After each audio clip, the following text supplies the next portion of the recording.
Hello, my name is Barry McGill. I'm a technical diver based in Ireland.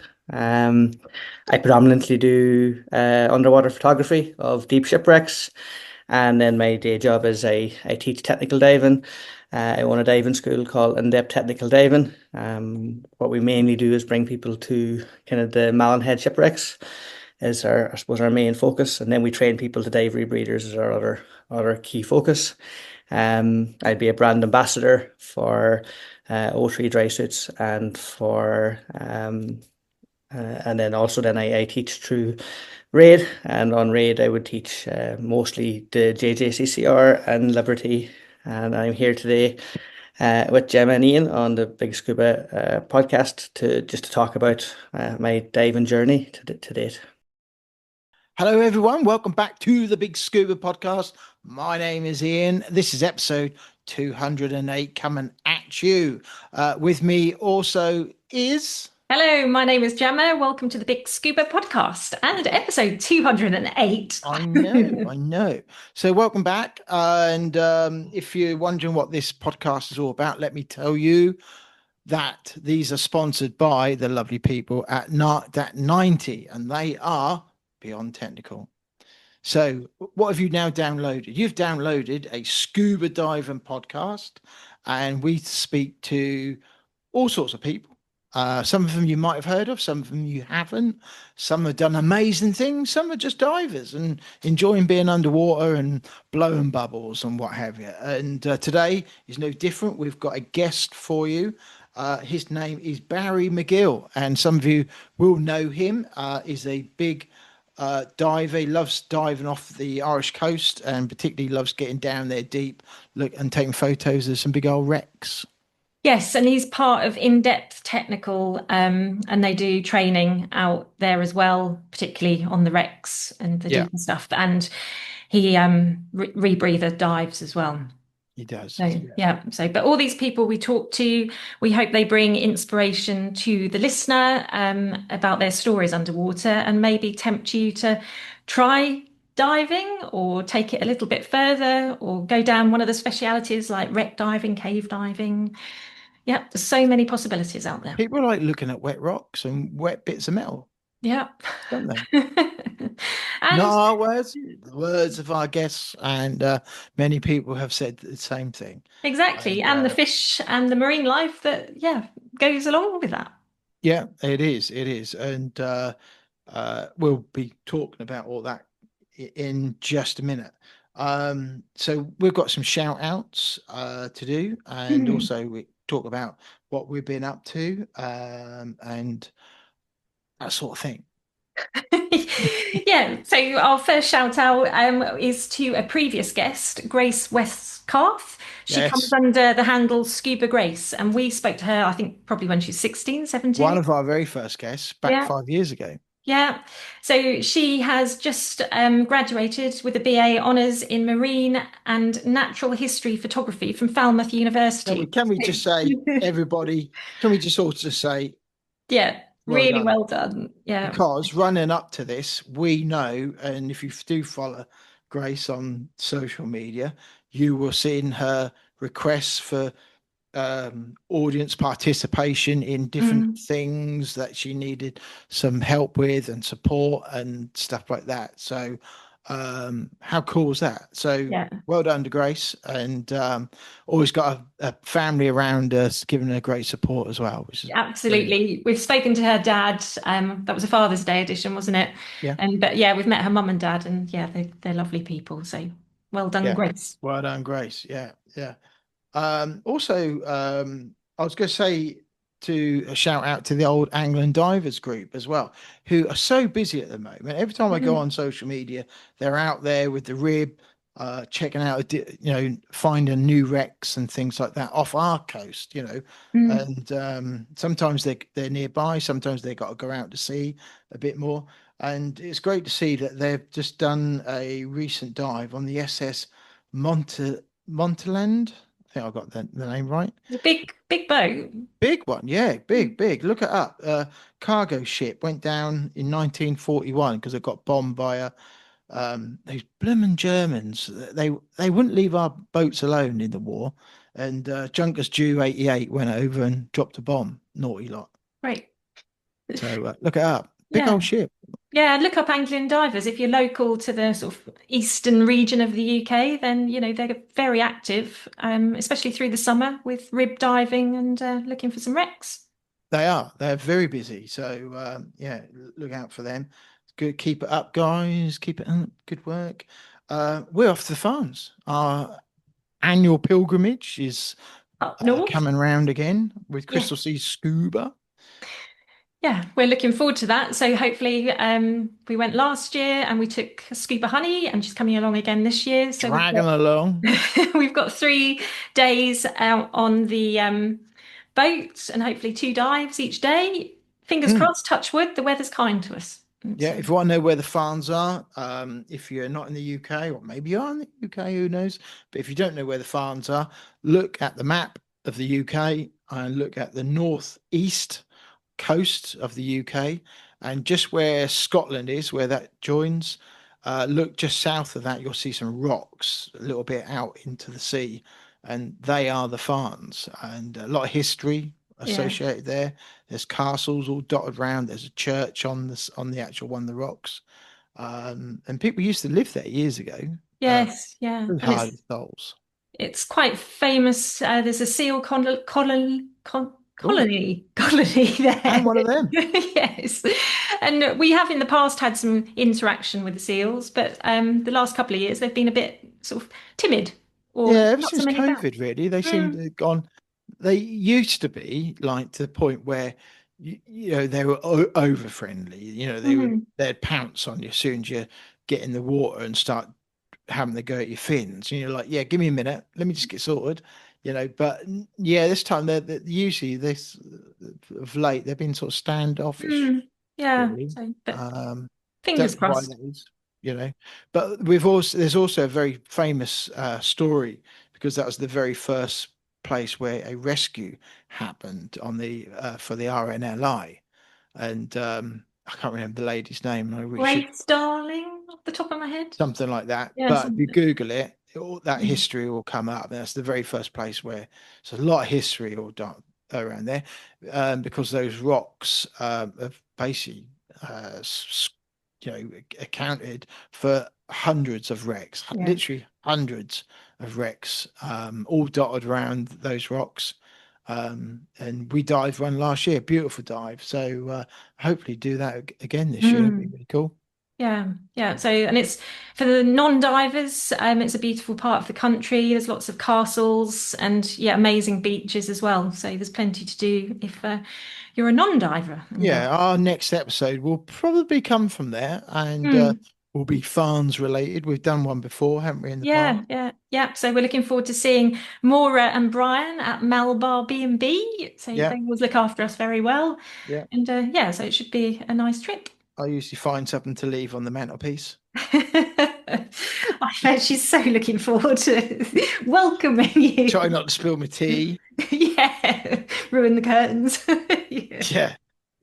If you got beige curtains, so last time was it last time I stayed there? 2 years ago. Yeah. And literally made a big fresh cup of tea, as you do, and went to sit it down on the bit next to the, what do we call it? Bedside stand or whatever, and missed. I don't know how I missed that.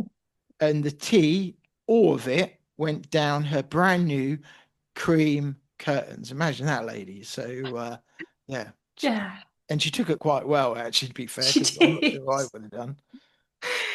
Yeah, so it's always an adventure, isn't it? Yes. And this year we are doing it with the support of a new brand, Auto Trail. So Auto Trail are a manufacturer of motorhomes and camper vans. Yeah, we've been speaking to them for quite a while, and if you want to know who they are, look them up. Look up their website.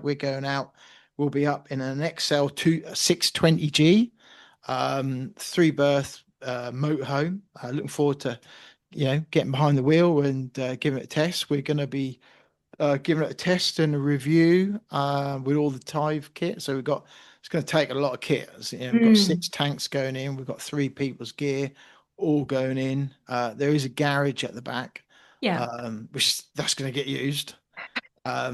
Yeah, we'll have dry suits and semi-dries or wet suits because we're going prepared to hopefully dive, not in a dry suit, maybe. So, Well, if the weather's decent, I shall be in my semi-dry, yeah, my O3 semi-dry. I love my O3 semi-dry. yeah, yeah. So fingers crossed. But we'll certainly be putting it through its paces with gear that we've got, and then using it for trips over the couple of weeks we've got it for. Yeah. So what I say, thanks to the guys, the Auto Trail, for letting us, having some faith in us and letting us use it. We promise to look after it. We'll return it all in one piece, and so that'll be good. So look out for that and some social media around that, because you only got to look on the road these days. There's so many motorhomes and camper vans on the move these days, and the people who do the self-build motorhome as well. Exactly. Yeah, and living on the coast, I definitely see more camper vans or conversions for the people that like kite surfers. It is that type of sort of lifestyle. And brands like Auto Trail, and there's others out there, Bailey, Swift, Eccles, you name it, Coachman. They're all looking at motorhomes and things like that. And for people like us who dive, paddleboard, cycle, you name it, of how we can use these motorhomes, for the best way. So they need to be adaptive, don't they? They need to be able to take all this kit, because it's not just the bulk. There's also all the weight issue as well. Yes, and water and dirt as well. So making, garages waterproof, watertight. There is a lot to think about. So we've seen another camper van Auto Trail make. It's called the Expedition, and that's really useful for people that like cycle. They can put their cycles in the garage as well. Yeah. So look out for that, and more to come on the Auto Trail front. Yes. Also, if you get a chance, have a look at our website, which is bigscuba.com. Go there, have a look. We've done a refresh. We're going to do a proper refresh come the winter. But we've given it a bit of a spring clean, probably the right word. Give it a look, and there's some links on there how you can go to NART or Fourth Element or whatever, and save yourself some dosh. Yes, yeah. So we like working with brands we believe in, and obviously Narc 90 is our sponsor of the podcast, but there are other brands on there as well. And McConk's paddleboards, we go on their paddleboards, and we have now linked up with Insta360. So we've got their action camera and their 360 camera. So they're pretty awesome. They are. Yeah, amazing. So we'll be using those up in the farms underwater. Yeah, look forward to that. Yeah, and again, have a look, and you can save yourself a little bit of money if you do want to order anything through their websites. Yeah, have a look. I'm going to also just let you know something for the diary. Not in Oz. Hello, all you Australians over there. Hello. Coming up in Sydney Olympic. Have a look there in September, 6th and 7th of September. You've got the Go Dive show. So you lucky lot. Yeah, global. Global. And then we've got ours in the UK, the Go Diving Show. I think that's towards the end of February. So I looked it up the other day. Yeah. It's come round again as well, isn't it? I know. Yeah. So got another shout out. We got to also say a big well done to our great friends over at Lundy Diving, all the way over on the west coast there at Ilfracombe. And they have just won again for second year running as well. How good is that? Boat charter of the year. So, and well deserved. Yes. Can we just say? And we'll be seeing them later in August as well. Yes, towards the end of August. And it's really nice to see all their social media they're putting out with all the people that are experiencing the seal swimming. And they are so popular, aren't they? And busy on social media, seeing lots of stuff. I know Crystal Seas, I think they've got the trip booked up soon. So if you don't know, if you haven't dived that side of the country yet, look up Lundy Diving, and you're probably all booked up for this season now. I think they get Yeah. booked up pretty quick, but for next year, get on board. Yeah, it's definitely worth Literally. doing. Yeah. And then we've got also, we had a person message us to say they were really enjoying the podcast. They'd just listened to episode 198, which was the last breath episode.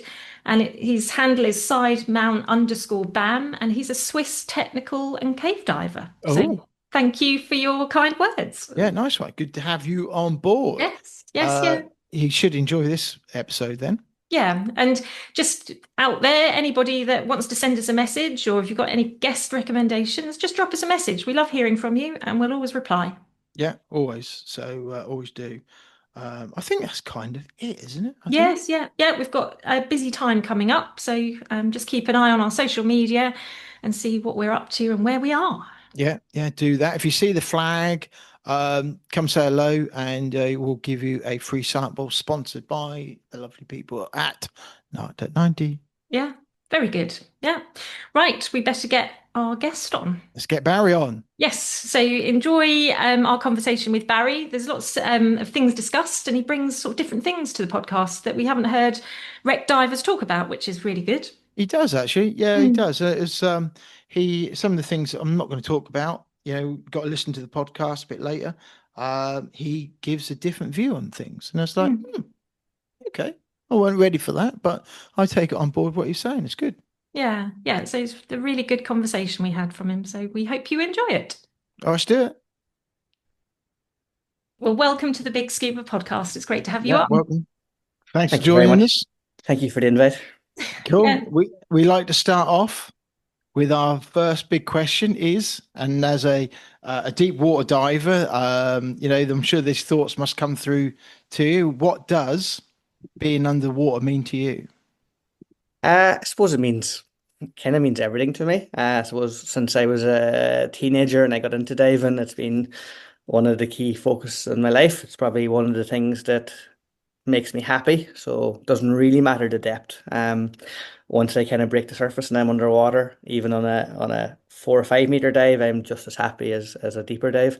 Good But to yeah, hear. just being underwater is a special feeling, and I suppose it hasn't got old over the years. And then it's probably one of the most relaxing things I do in my day-to-day life. So the diving part of my life is the easy part. Nice. Good answer. Yeah. So how did your journey start? What made you start taking a look underwater? So I grew up in Donegal in the northwest coast of Ireland. So it's a coastal area. Lots of sea cliffs, and kind of the ocean was a big part. The beach was a big part of growing up.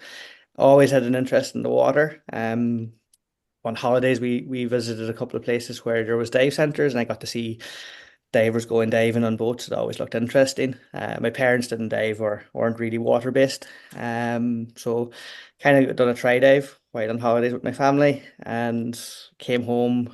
I was really lucky to find a local dive center that took me under their wing and pretty much gave me an internship as a 14-year-old, and allowed me to work or to dive for free as long as I helped around the dive center, and that kind of grew into, I suppose, myself eventually becoming an instructor and going out on my own.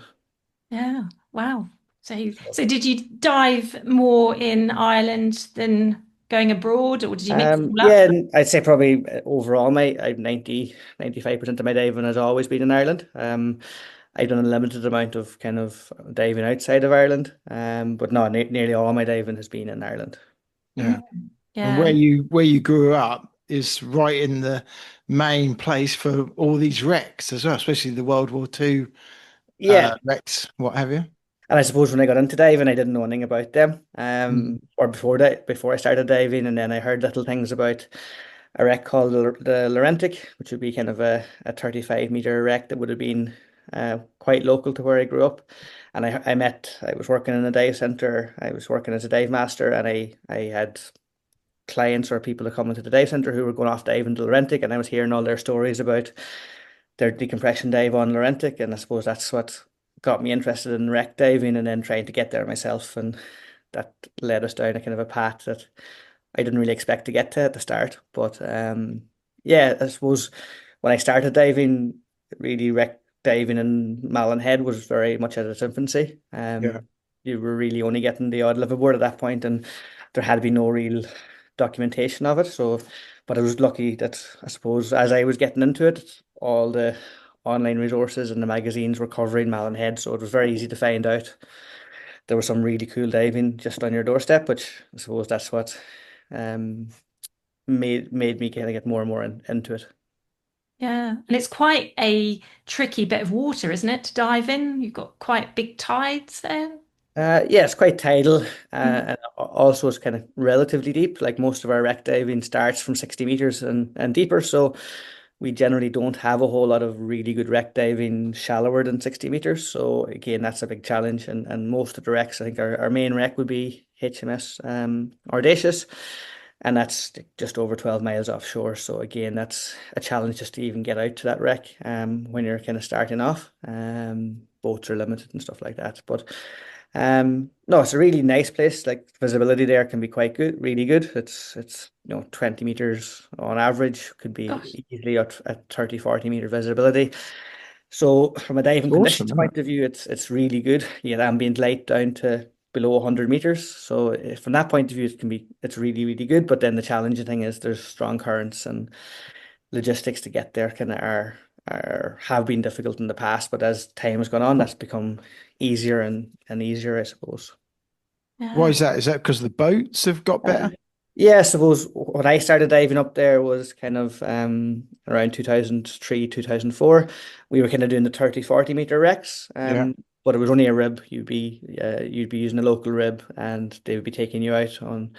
But to get, much more than 5 or 6 miles offshore was as much as you're going to get. And then when you yeah, started trying to get further out to the what they would call the classics, like HMS Audacious, Justicia, Empire Heritage, the challenge would be that they're all kind of 10 to 20 miles offshore.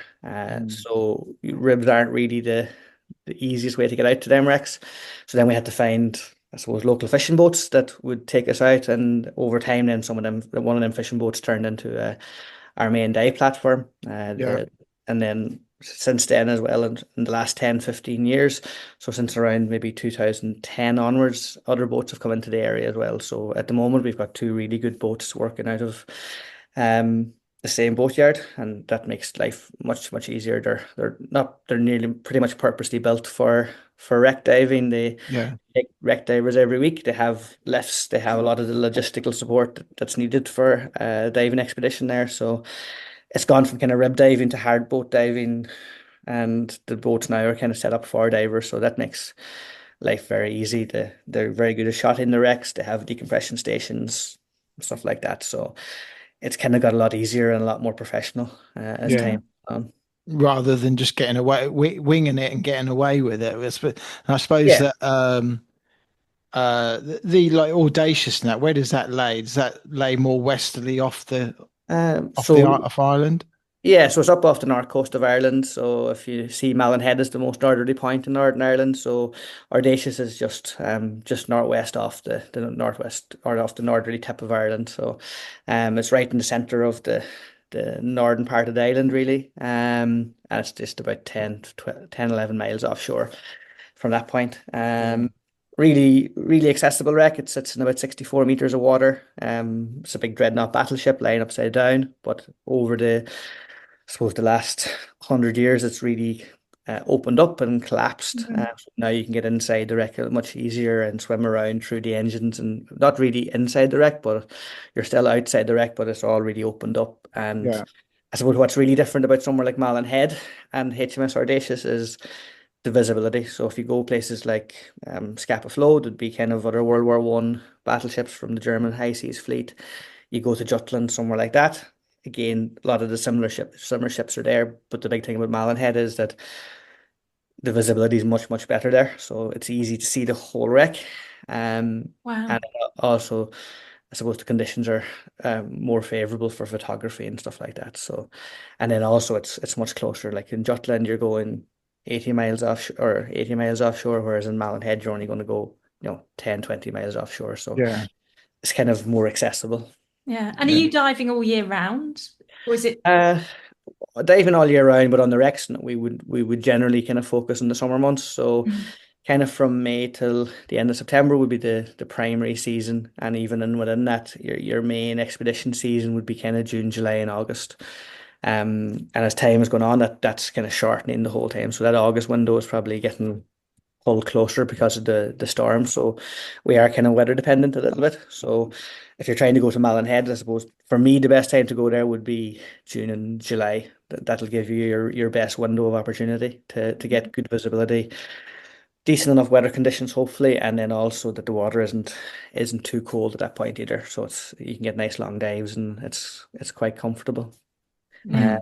What we sort of would dive temperatures does it get down to? uh around on the bottom 9 8 9 degrees. Average kind of in the summertime would be 10 degrees, and then on Deco would get down to maybe about so on the shallows in the wintertime we get down to maybe 10 11 degrees as well.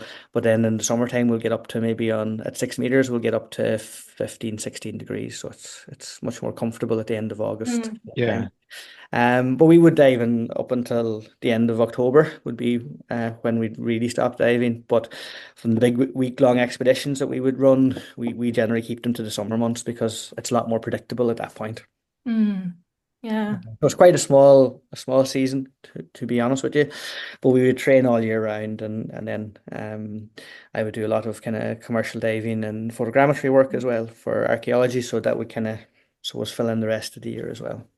Yeah. Oh, I see. So you do that winter time more. Depending really. So the commercial work we would generally do all year round, and then the archaeology work it tends to be summertime as well. So a lot of the commercial archaeology projects we'd work on, doing photogrammetry again would be any time from kind of April until September, October really. Yeah. And probably nobody really wants to dive much in November, December, January. No. No, and No. I guess it's the light, isn't it? Because it's you've just got a short window of daylight. Yeah, the days get very short, and not maybe the same as up in the north of Scotland, but our days are quite short in Mm. the winter time, and then conditions aren't great either, so you're quite hampered. We're lucky with the archaeology. A lot of the archaeology is inland in Ireland, so we do a lot of the archaeology in kind of rivers and lakes. So again, doesn't really hamper us too much from a wind point of view. Most we don't do a whole lot of sea archaeology work, so it's mostly inshore, which is good. Yeah. Yeah. Yeah. So So that. trying to balance everything because everybody kind of wants to take the good weather in the summertime and get everything done. So it's trying to keep everyone happy is the key there then. Yeah. So in terms of training, when people are wanting to train for depth, have you got some inland lakes that you work with? Or is it Yeah, just diving? I'm so most of our deep wreck diving is based on the north coast of Ireland, but then I'm based for a lot of the year near the south coast of Ireland as well. So in the winter time, and we have an inshore quarry that we use in the middle of Ireland called Portroe Dive Centre. So that's a slate quarry. It has two different areas. One of the quarries goes to around 38, 40 meters, and then there is a deeper quarry that we can access that gets us to about 60 meters. So we can Mm. Okay. do most of our training on the inland sites, which is great. Yeah. Yeah, that's good. And we always talk to obviously divers that specialize in different types of diving. So you're more wreck. So have you ever thought about cave diving or tried it?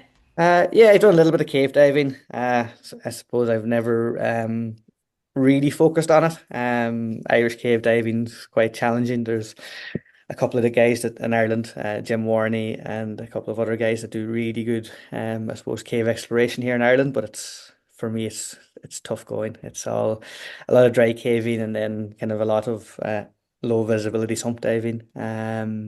And something that I haven't really got into too much. I've done a lot of a bit of cave diving in France, done a little bit in Mexico, so I've done nice kind of warm water cave diving. I suppose for me, it's always kind of been wrecks, and then most of my time, you're kind of devoting all your time to kind of getting out onto wrecks, and then when you aren't doing that, I suppose it's difficult then to turn and maybe try to give up a good period of weather for wreck diving to go cave diving. So over the past kind of 10, 15 years, I haven't done a whole lot of cave diving. But the cave diving training that I've done and the cave diving that I have done, I think it's been really helpful for my wreck diving, I suppose, Mm.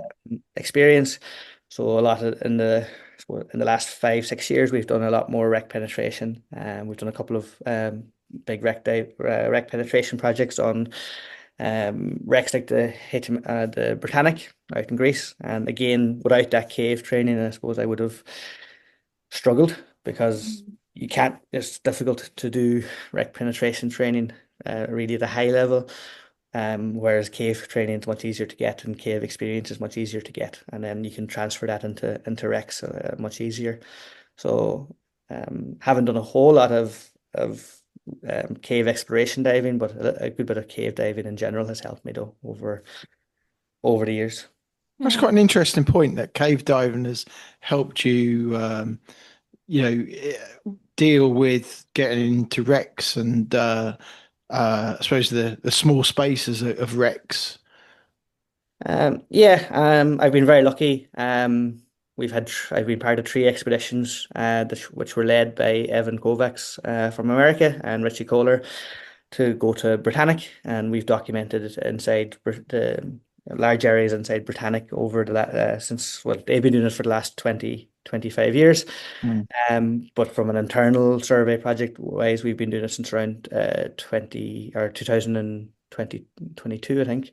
Um, so that's been kind of a great experience. But to get there, one of the two things that probably needed to be part of that team was, one, to have a large amount of wreck diving experience and photography experience. But then the other thing that was, I suppose, beneficial to being part of that project was having a good bit of experience of wreck penetration and being happy getting inside wrecks and kind of traveling through wrecks. So, and Yeah, again, that all comes mostly from cave diving, like the skills that you would learn in your intro to cave and your full cave training would definitely lend towards that. And I think without that, it's very difficult to pick up that experience on wrecks. It's not that it's impossible, but it's much easier to pick up that experience, I think, in a cave format. It's much safer and much easier to develop them skills.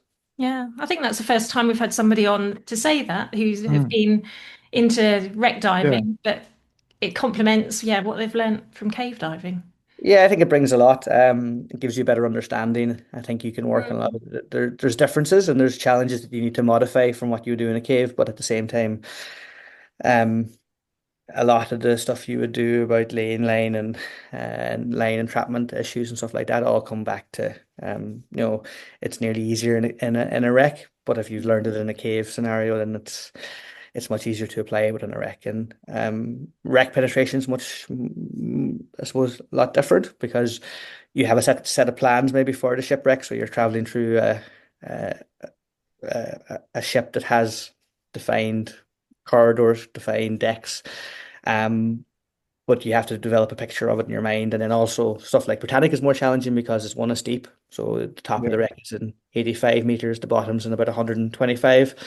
So your average dive is about 100 meters inside the wreck. And then also it's on its side, so it lies on its starboard side. So if you want to go down through the deck levels, you go to basically you swim horizontally down through the decks. And then if you want to kind of travel um basically a through the wreck or along the wreck, you're swimming you're dropping down or you're going forward or going up. So it can be quite confusing, especially for the first couple of yeah, dives. fair. And once you Mm. get your orientation, then it becomes fairly fairly accessible, and then you can do some really nice dives there.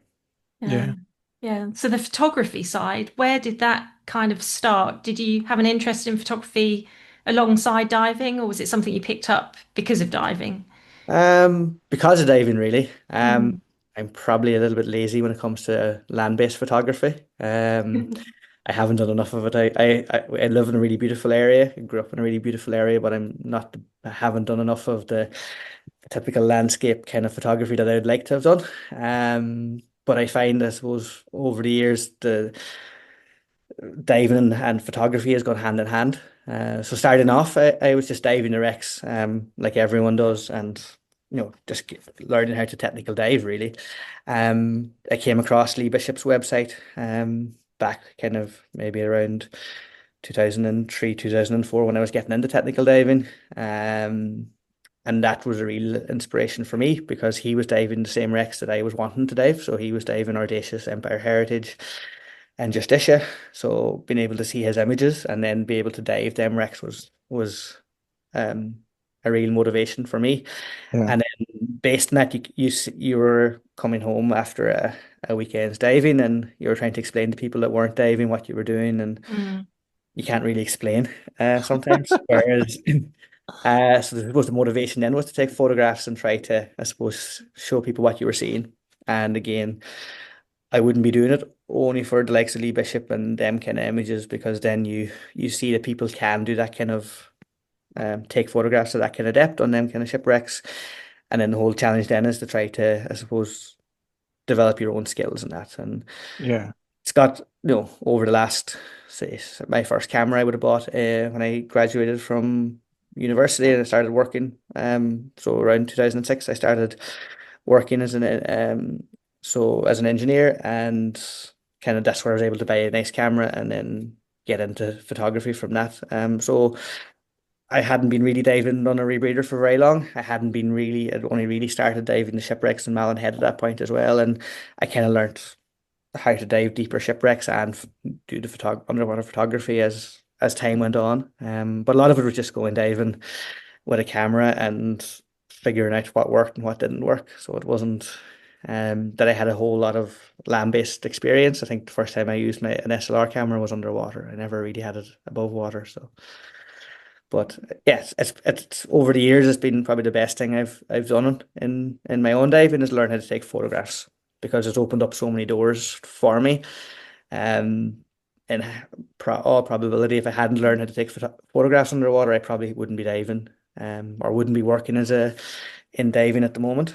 I think that was the big thing that kept me in diving over the years. What about history? How does that sit with you? When did the interest in the history? Because you've done a lot of famous wrecks and a lot of the U-boats, and when you start looking into this, some of the wrecks you've done, there's quite a bit of history.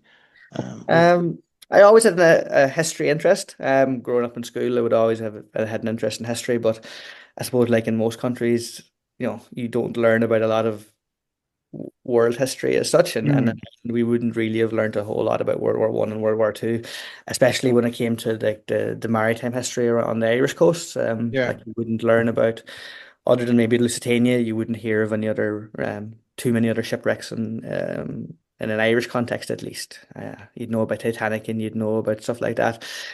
Um, for me, again, it was I got involved with a group of Irish technical divers in around 2006, 2007. Again, when I was kind of getting more involved in my own technical diving journey.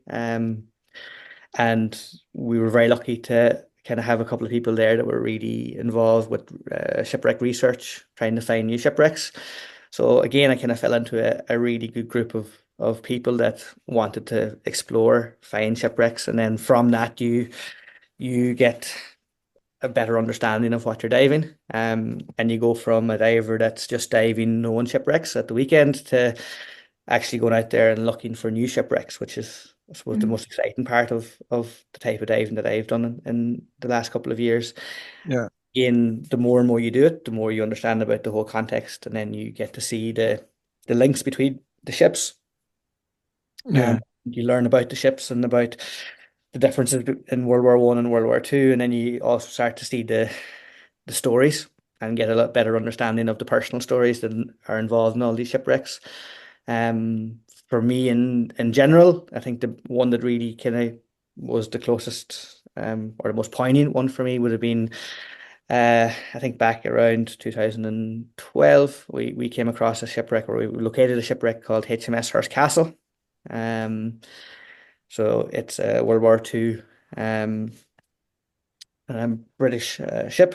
It was attacked by a U-boat and sank off North Donegal. It lies in about 85 meters. We located it. We dived it a couple of times, took photographs, and then through social media we put it up on, put images of your diving and the wreck up online.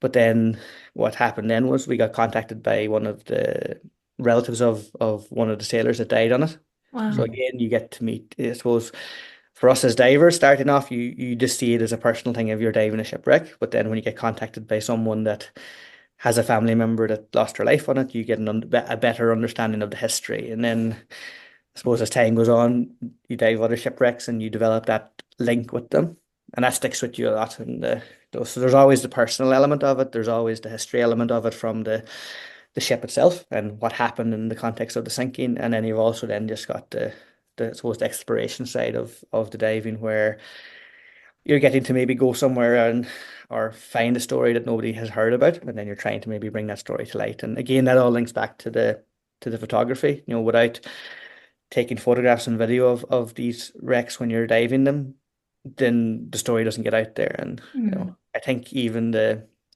say with the relatives of the survivors, like if when they get a photograph of the shipwreck now and stuff, I think it means a lot to them as well. And then they always, with the Hearst Castle one, I suppose, sticks with me a lot because he asked, in the bow section where he knew that his relative, his grandfather would have slept, was there should have been a bottle of whiskey. Now, there was no way you're ever going to find that bottle of whiskey or where he slept. But again, it was the whole context of you can picture now a person inside that part of the shipwreck, and the sinking, I suppose, more vividly.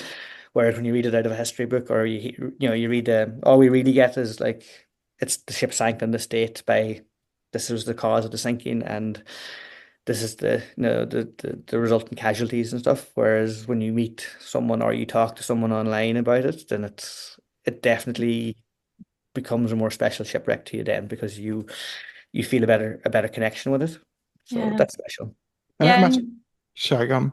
Well, and it's bringing that connection above water to, Yes, yeah. exactly. And I think that's an important part of what we can do as divers is try to build that connection up. And again, you're trying to maybe keep some of these stories alive for future generations because again, like I really wouldn't have grown up with a whole lot of knowledge of shipwrecks and the stories of stuff that happened only 10, 20 miles off our coast here in Ireland. Um, Whereas you hear lots of stories about maybe things that happened in Europe and stuff like that, but you don't hear what happened, literally on your doorstep. So I think that's important as well. Because again, it's easy to forget that these things are there. And there's always what I find interesting is there's always new stories and new elements of either new shipwrecks you've already dived or ones that you haven't dived yet that hopefully will find in the future. And I suppose for no matter the side of the war, the wrecks that you dive, if you are diving virgin wrecks that haven't been discovered before, you're bringing closure to the families who, because back then they didn't know what happened to them. They didn't return back to base, so they knew something had happened, but they didn't know either what or where. No, I think that's really important. One is like they get to see like a video of their say their grandfather's ship now. Yeah. And a lot of the time, like what you're diving, they know it sank on a particular date and what the reason is, but you will come across some shipwrecks as well that were lost, in a storm or and nobody really knows what happened. So, and this was the sad thing about it now is when I started diving, the early 2000s, when we were diving or up until around 2000 and that Hearst Castle story, a lot of the time you had a chance of maybe having a survivor from World War Two as part of it, whereas nowadays, even though it's only been kind of that 10, 15, 20 year period, now you're very unlikely to ever have that context again. So even that from that point of view, when we located the Hearst Castle at the start, it was very special. We were able to make a contact with the Survivors Association, so some of the crew members that there was the Hearst Castle Association, or the Castle Class Association, but that's been closed down since because again there's so few or if any of the sailors are alive anymore. So Yeah. again, it's I suppose that was a small period in time where you could make that connection, but now what you have is a lot of relatives that still I suppose have an understanding or want to know more about the ships. So for me, that's very interesting, and it never really gets old. And that's one of the most enjoyable parts of diving is trying to I suppose tell some stories or at least get some more information on some of the stories, which is great. Yeah, it's really, and with future exploration, do you do research into where you might pinpoint an undived wreck? Yeah, so we'll always try every year to try to find some new wrecks to dive. So in the last 3 or 4 years, we've started looking more on the south coast of Ireland. So up until maybe 2 years ago, we've done most of our wreck diving on the north coast. As time goes on, that's become more and more challenging to find new shipwrecks because, again, if you keep diving for 20 years and you keep diving new shipwrecks, then eventually you're going a long way offshore and you're getting very, very deep, and it gets very challenging to find another nice big shipwreck to dive. So you're always looking for somewhere new to go.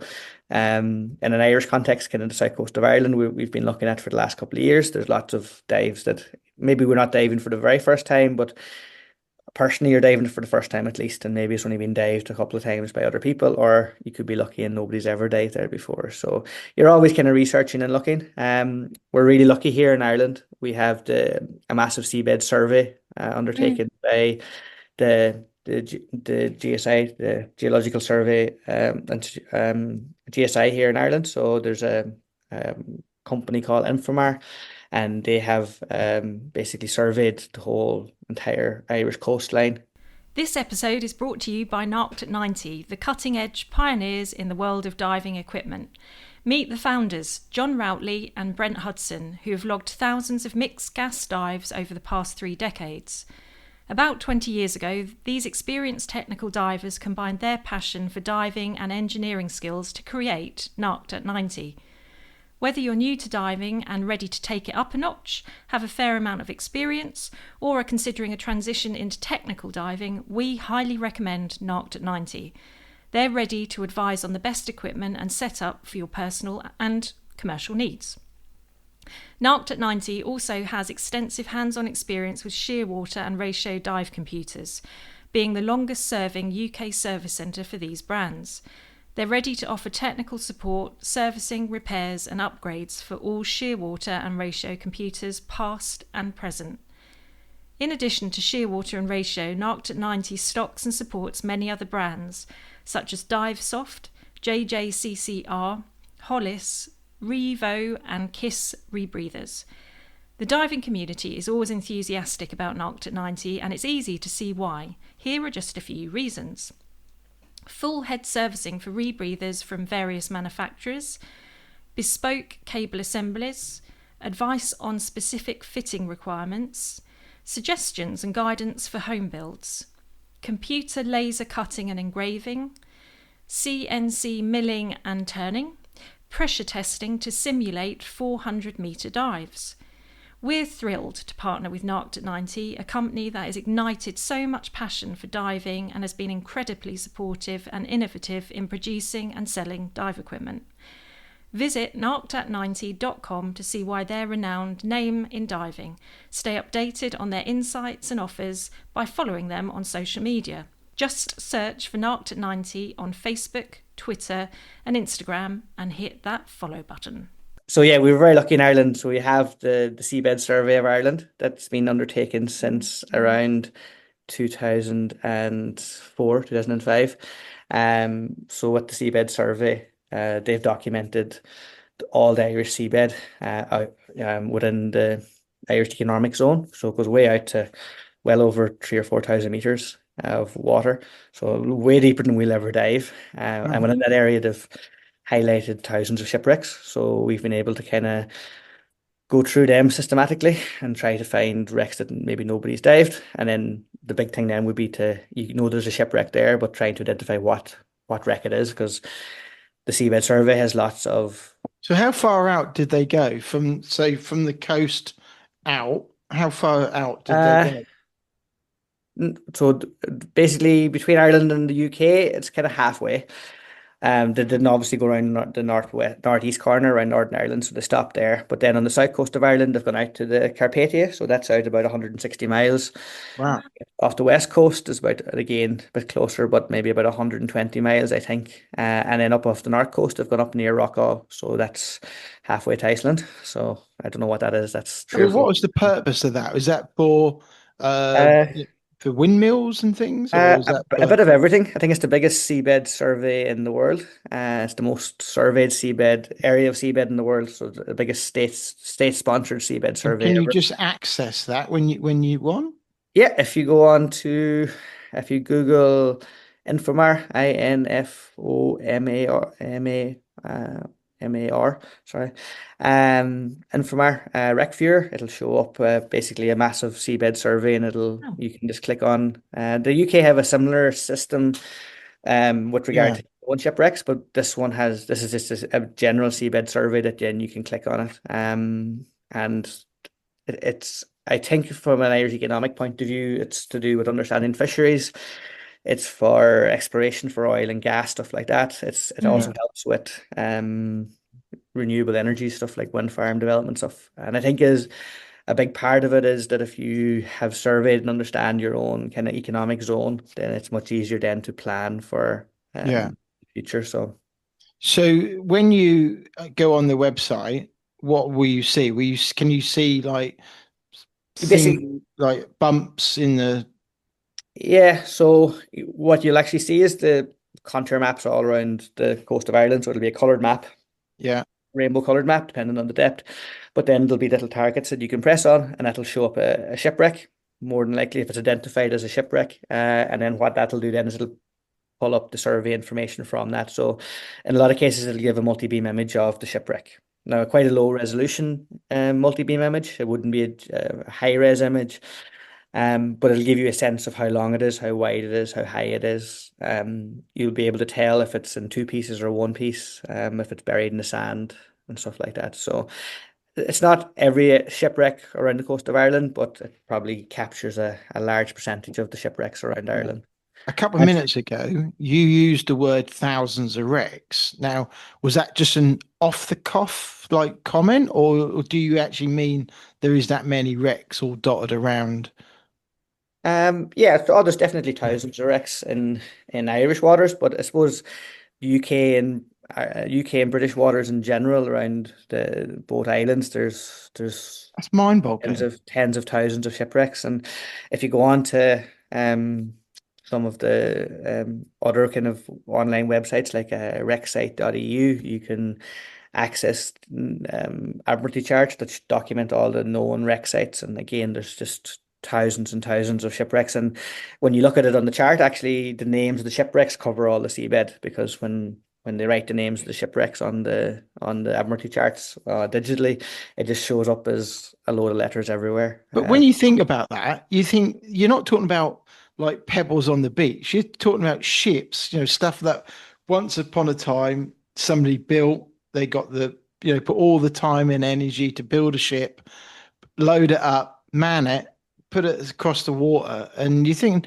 and I know some of it will probably go back, I don't know, maybe a couple of thousand years, or some of them will be really old ships and things like that. But it's mind-boggling when you think about the number of wrecks that Uh, we've got, like in either in Ireland or in the UK waters. It's crazy. Oh, unbelievable, really. And I think, and the scary thing for me is they all generally are from World War One and World War Two. So only a really couple of year periods between during both wars. That's where the majority of our wrecks are coming from. And like obviously the south coast of England and the Channel is kind of like the highest density of shipwrecks anywhere in the world. But then once you go up kind of the south coast of Ireland and the north coast of Ireland are heavily populated with shipwrecks because again all that transatlantic shipping coming in from across the Atlantic or coming up the west coast of Africa would have came in either the south coast of Ireland or in over the north coast of Ireland. And as in particularly World War Two, we would have got a lot in the north coast of Ireland. It would have all came in over the north coast of Ireland and through the North Channel and into the likes of the Clyde or come into Liverpool from there. So again, that would have been a mass. I can't suppose nowadays when we were out there diving on the shipwrecks, the shipping lanes aren't really shipping lanes off the north coast of Ireland. Like you see the odd Yeah. ship passing by, but it's the odd ship. Whereas you can only imagine when the convoys were coming in and mm. hundreds of ships coming in off the north coast of Ireland, coming into the UK, what it would have been like. And that's where we've all our ships have come from, like all our shipwrecks have come from, really has been that Yeah. them couple of years during both wars. Just to give you like a context, on the north coast of Ireland, there's about 120 odd German U-boats just off the north coast of Ireland, who I think is part of Operation Deadlight at the end of World War II. So they were scuttled and sank by the Allies. So Yeah. even to give you a sense of numbers, like even on U-boats, we're talking well over 130 diveable U-boats easily just on the north coast of Ireland, and then that doesn't count anything on the south coast or the west coast or the east coast. Well, I think isn't it in the height of the World War II, they had about 800, nearly 800 U-boats, and then three-quarters of them they never made it back. They Yeah, were losing so much. Once we cracked the Enigma, we were sinking them left, right, and center. yeah, I think they were making them so quickly as well, which is the scary thing. Like they started off with only a couple of U-boats, and by the end of it, they had near getting close to 1,000. So no, I think the numbers are I suppose scary, and even for us with the seabed survey, we see lots of shipwrecks that are kind of in, I suppose, not diveable ranges between maybe 300 and 2,000 meters, that are countless shipwrecks there you could dive if you really wanted to, but you need to Yeah. get a submarine to get there.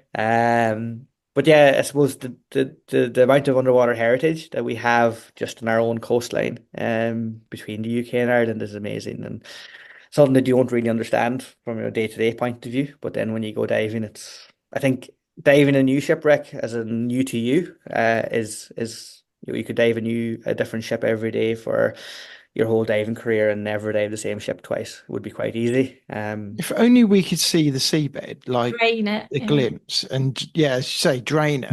What a picture that would Yeah. be, In and see what you could battlefield. see. And I can only imagine the ones we're missing as well, because we're not finding all the shipwrecks. Like there's lots of stories of other wrecks, especially like HMSs that are around the coast, especially in Ireland, that we know are there, but we just don't know where they are. We just can't find them. And like even the knowledge of you could look for a shipwreck and like be looking for 10 years and never find it, and then all of a sudden find it, but it's 10, 15 miles away from where it should have been. So it's a Mm. massive ocean to go searching sometimes. Even though we have seabed surveys and we have all that, it still doesn't mean that you're going to find everything that's down there.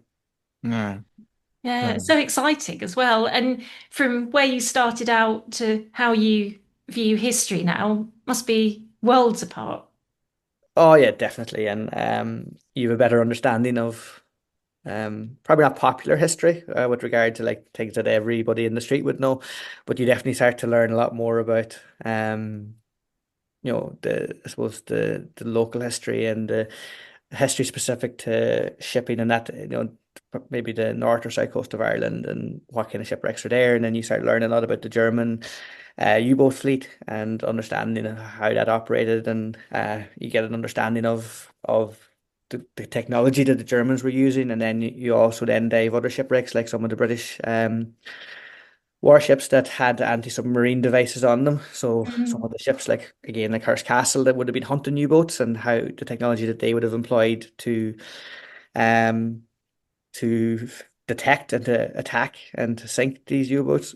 So you're seeing both sides of the same story really, which is interesting as well. So one day you can go and dive a German submarine, and you can see some of the devices they would have had to maybe stay uncovered, and how to stay evade the allies, and then you would dive in the very next day a ship that would have been hunting that same U-boat and may have been sank by that U-boat. And again, you're seeing how they were trying to sink it, how they were trying to sink that U-boat that you dived the day before. So yeah, that kind of personal history of it, I think, is the interesting thing for me, more so than the maybe sometimes the bigger picture. Mm.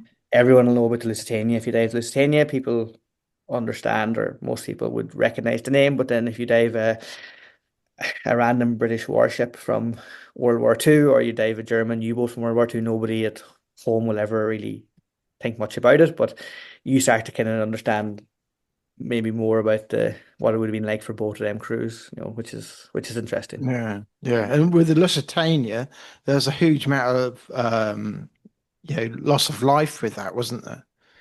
Massive, and I suppose there's a massive historical significance there too. Yeah, Like most wrecks we dive, everything's historical, everything's significant, but when you do something like Lusitania, then it's an international Because wasn't that carrying arms? Well, And the that's what. Germans suspected didn't the Germans suspect it was carrying arms when it shouldn't have been, and then it was denied by the UK government, and then it turned out it was actually carrying arms, although just like bullets and stuff like that, There not was big. bullets there. You can't see bullets when you dive the wreck. But then every ship was allowed to carry a certain amount of bullets. So there was a. Mm. So again, I suppose with everything in war, it's very difficult to understand the context in the day. Like we can look back at it from our modern lives and see, oh, that they were carrying ammunition, so it was a valid target. But then at the same time, there's all these conspiracy theories when it comes to any of these big losses 'Cause like Lusitania, where there's lots of loss of life that, you'll hear the stories about, well, the Germans, it was a valid target because they considered that it was carrying war supplies, but then at the same didn't they time, warn people in New York by putting an advert in the is that New York Times saying yeah, if you get on this boat, if we're going to lay in wait for it. pretty much, yeah. And again, there's a lot of you can read other stories or other, I suppose, accounts where they reckon that there was some people within the British government and they, conspiring to want it to be sank. So again, there's lots of stories about like what we have Bring to America into the war. exactly. So I suppose it reminds me sometimes when you hear what goes on in current media and stuff, you probably have the same going on back then with regard Yeah. to the Yeah. two sides. And then even after the sinking, you had the Germans made the coin to commemorate the sinking of Lusitania. But then the Allies or the British made their own coin to to to develop the hatred and to I suppose that to stir up the grievances between both sides. So, you'd both the Germans and the British making a copy of the German coin to basically annoy Mm, their own people, really, to, I suppose, call them to arms a bit more or to help yeah. the Americans into the war. And again, when you dive something like Lusitania, it's a different kind of site. It's quite a lot more regulated. Um, you need special permission to dive Lusitania, special licensing or more stringent licensing to dive something like Lusitania. And then again, with Lusitania, it's easier to it it's it's a lovely wreck to dive. Really privileged to dive it, but then at the same time, when you do dive it, it generates a lot more interest, a lot easier, which sometimes is good, sometimes is I'm bad. sure that's the wreck I saw a while ago. I was watching on YouTube where Richie Kohler and John Chatterton, they chain off one of the doors. It wouldn't be the Lusitania now, Britannic, I think maybe. I thought that was a Lusitania. John No, Chatterton spoke about it when we interviewed him. We'd have to listen to it back. Yeah. Richie hasn't dived. Richie hasn't dived Lusitania, so I don't think it was Lusitania. Maybe it's Britannic then. Mm. It was a But wreck. Yeah, definitely. I remember watching that. I'm like, but I haven't. That was something I watched a long while ago. Yeah, yeah. Trying to I don't think of think which one it was. I don't think it was Lusitania. As far as I know, Richie's never dived Lusitania. But I know John's dived both of them. Yeah, But maybe he was with somebody else then. I do know that that story rings a bell. I don't know it exactly, but I do know a story of I think inside the boiler room on Britannic. I think that they had to chain a door open to get through I into the thought it was boiler room. Lusitania. I'm sure No, it's I Lusitania. think I vaguely remember something about a door being pinned open in Britannic to access a boiler room back probably in around 2000 and Things you do with a crowbar. that's it. Just hope the door doesn't fall on top of you on the way past. Yeah. So no. Yeah. So how many times have you dived the Britannic? I've been part of three expeditions to the Mm. Britannic. So probably in around 15, 20 dives maybe on the wreck itself. So Wow. between weather and everything, it's hard to get it's a hard one to dive sometimes. But yeah, definitely it's one that I'd like to do more of and get back to again, do some more. Do you know our previous guest, James Neal? I know of him more so now than I I haven't had to really. laugh because he was sharing on Facebook best way of wearing a pair of metal snips, and I Yeah. use these snips for work, and So you go, most people go down with maybe a little knife or something, or a line cutter or something, but Yeah, he's going down with how the best way to wear these metal snips, yeah. No, and they're I've sharp, but they'll no, cut. I've had we've actually carried the same the yellow and green or yellow and Sponsored by red Ox ones. Tools. Yeah, so the yellow and red ones, I would carry myself when I'm doing something like the Britannic. We would carry proper electrical snips. Again, just in case you get caught in some sort of one of the cables or one of the wires, it's Yeah. probably easy, a dive knife or a line cutter are great for most diving, but I wouldn't carry it normally. But definitely when you're doing some kind of big focus penetration dives, that's something that you see the benefit of as you're swimming through the wreck. And a couple of lift bags. Try not to have lift bags now, because most of the time with lift bags now you need a license, so it Oh definitely dear.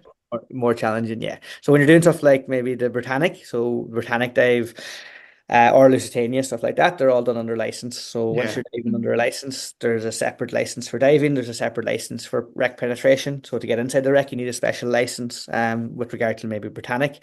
And then when you want to recover artifacts from a wreck, they'll have a special license for that again. And then that leads into the archaeology side of the coin then. Yeah. So generally when you're doing the wreck recoveries, you'll be working directly with the archaeologists. So Britannic, if we were doing a recovery in Britannic, again we'd have to have the permission from the Greek government, the Greek effort, underwater archaeology unit, basically within the Greek government. And again, they would have their own people on board. And in the past, we've done recoveries from Lusitania.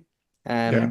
But again, you'll have government archaeologists on board the boat. Mm. When the artifact comes to the surface, it'll be straight away into conservation. From the second it hits the surface, they take charge of the artifact, and then it goes into conservation for a period of time. Yeah. Um, Well, it's good, isn't it? It's good that, although we kind of had a bit of a laugh and a jest about it, it is good at the end of the day that there are these controls. 'Cause then, stuff like this doesn't disappear into private collections and yeah, then never seen again, or like bells get returned to the Navy and things like that, so that's all good stuff. yeah. And again, it becomes I suppose it's a very emotive topic, and it's a very challenging topic, because again, there's thousands of shipwrecks, and there's lots of divers, and there's lots of people going out to these shipwrecks, and then Mm. but then you've got the really special shipwrecks, like the really historical shipwrecks like Lusitania and the Britannic and stuff like that And have. people don't always make it back from some of these dives, so it is important that they are, you know, looked after. Yeah, exactly. And then the other side of it is, like, if you're diving on a little steam trawler that sank, a little fishing boat that sank, the historical significance of that compared to maybe diving something like the Lusitania is very different, obviously. And Mm. but then you can be diving on the wreck and come across something that's, a really important artifact. But Mm. then again, it's knowing, I suppose, what the controls are in place with regard to being able to recover that, and what the steps are involved in getting permission. So it's not a thing that you would maybe swim in overnight and find it and then send it up. What you'd have to do is kind of go back to the surface, notify the archaeologists and the government, develop a plan and a license, and prove that it needs to be lifted maybe. So again, the only real reason it would be recovered from the wreck would be that if it's at risk, or if it's of national significance. So again, if you came across a part of the ship that they felt that it has to be in a museum, then they'll request you to maybe do a recovery. So at the moment, I think the owners of the Lusitania, the Signal Tower Museum in Kinsale, they're building a brand new museum, and their hope, I think, in the next 5-10 years would be to recover artifacts from the ship to put on display in the new museum in Cork. No And telegraph or something like that. yeah, so they have lots of artifacts already recovered over the last kind of 20 years, but again, they've no space to display what they have. But what they're Mm. hoping is in the next 5-10 years, hopefully, when it's all built, that they'll have new artifacts that they can add to it as well. Because the ships are collapsing, so it's not a thing that they're safe on the bottom either. So sometimes they're safer out of the wreck, but again, it's Mm. that balance between the two, really.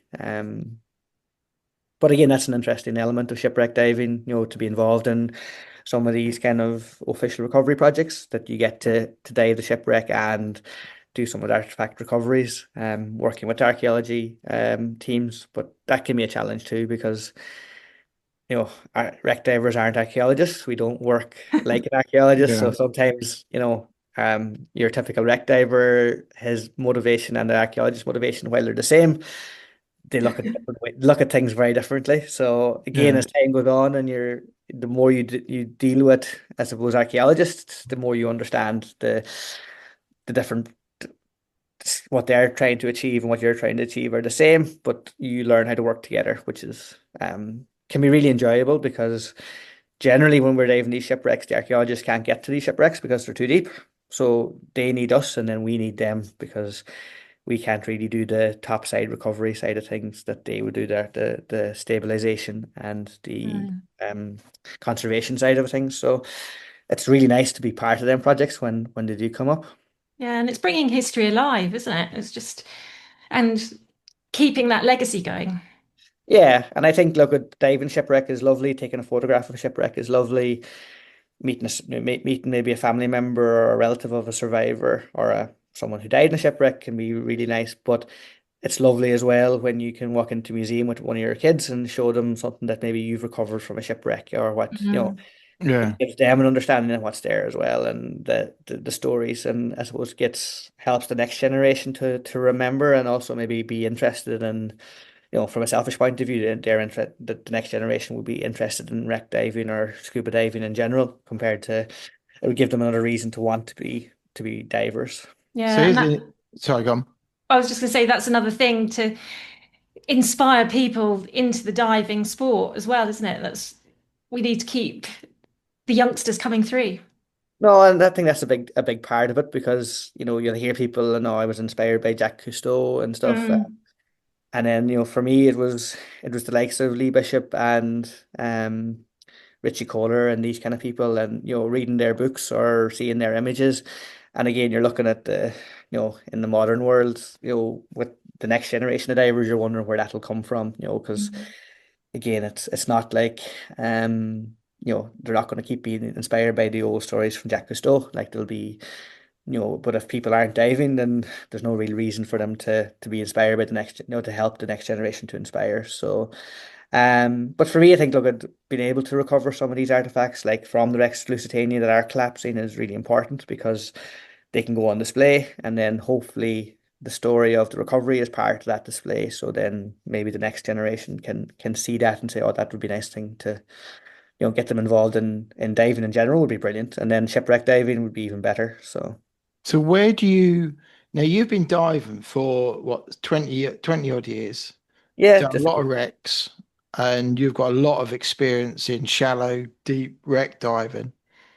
Where do you see develop, or where do you wish future development is going to come from to make this easier? When we talk about, because like if we go back 20, 30 years ago, the dive computer was new, rebreathers, people like John Chatterton were diving, and John Routley and Brent were all diving on rebreathers, with a bag of spanners, knowing that the things were going to go wrong. And part of it, the development was to fix it underwater and make it back, crazy Yeah. falls, but for people like Gemma, myself, my daughter, and everyone else who now come and dive, and we stand on their shoulders because of these people who have done great dives and stuff like that and put their lives at risk to make these dive computers, make the rebreathers. Where do you hope the development for new equipment is going to come from? Or when you're diving, let's put it another way, what do you wish for? What would make it easier? Uh, a way of diving with no decompression would be brilliant, but Yeah. I don't think that's going to be achievable in my lifetime at least. Um, But do you think it's possible? uh, I don't know if there's enough interest and enough commercial benefit in it, but probably at some point, but not in the near There's a future. guy, I've reached out to him this week, and I don't really understand the physics of it, and I've not heard of it before. And I have reached out to him, but he doesn't speak very good English, and I can't be honest, I've got no chance of pronouncing his name. But you might have seen it, and he did a dive, a solo dive, 124 meters down on breathing just hydrogen. Okay. No, I've heard of a couple of hydrogen-based dives, but I haven't heard of that one. Apparently, the bubbles are smaller, which makes it easier to breathe at depth, and also your decompression is shorter period as well because of the bubbles are smaller. No, I know the likes of the wet mules in Australia have used it quite extensively in the last couple of years, and there's been a couple of other dives now since the wet mules themselves have done it. They've done a couple of test dives, in the Pierce Resurgence down in New Zealand, down to around 300 meters nearly, or Wow. 200, On 200 coast meters. circuit. Is that- Go circuit, yeah. Wow. I think down to 200 and something meters. They were well over 220 meters. I don't know the exact depth now, I but think this guy is on an open circuit and he's gradually getting deeper and deeper, and he's done a few 100 meter plus. And this is why I wanted to get him on to find out more about it, because when he shared it on Facebook, and some of the people commenting are known divers yeah, to us who we've had on, and he's got a very mixed response. There's quite a few people very anti, and there's quite a few people gone, actually, it's quite interesting.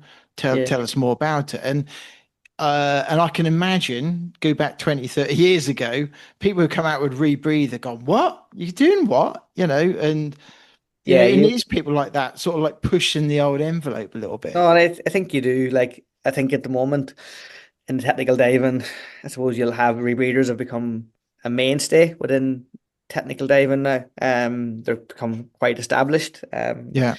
Wreck diving kind of between maybe 60 and 100 meters has become quite normal, I would say, in the last 10, 15 years, 20 years even. Not that a 100-meter dive would be normal any day, but No. generally it's become more acceptable. But I think the challenges now would be that you're having the likes of the jewelry breeders or the bailout rebreeders are becoming more accessible. So for guys now looking at doing 100-meter plus diving, carrying a bailout rebreather is becoming, I wouldn't say normal, but definitely becoming more acceptable or So more. much kit though, isn't it, to take and buy and maintain To and buy everything. it's probably to buy and maintain is the main thing. There is a challenge, even the upskilling and the training of it to get to the point where you're comfortable with it. But they are becoming easier to use and they're becoming more user friendly. So the electronics that are involved in some of the bailout rebreathers now means that really and truly on a dive it doesn't have a massive impact on it.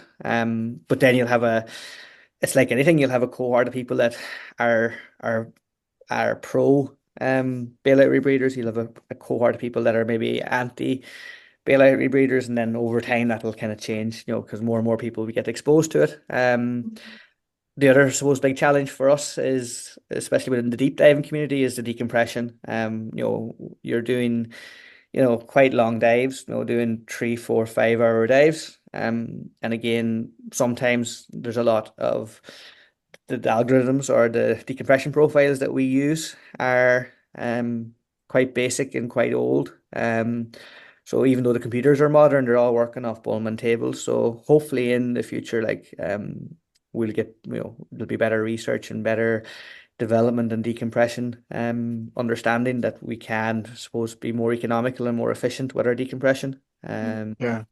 But that'll make a big difference, I think, in the future as well. Because again, like you said, there's people out there that are pushing the envelope, and I think no more than in a lot of the deep diving community. There's when you dive with other deep wreck divers, they're all doing things slightly different, and that's the challenge. For anybody getting into deep wreck diving is, if you dive with a particular group, they're going to be doing certain things that, you won't find in the technical diving manuals. And then you go to another group, they're doing something completely different.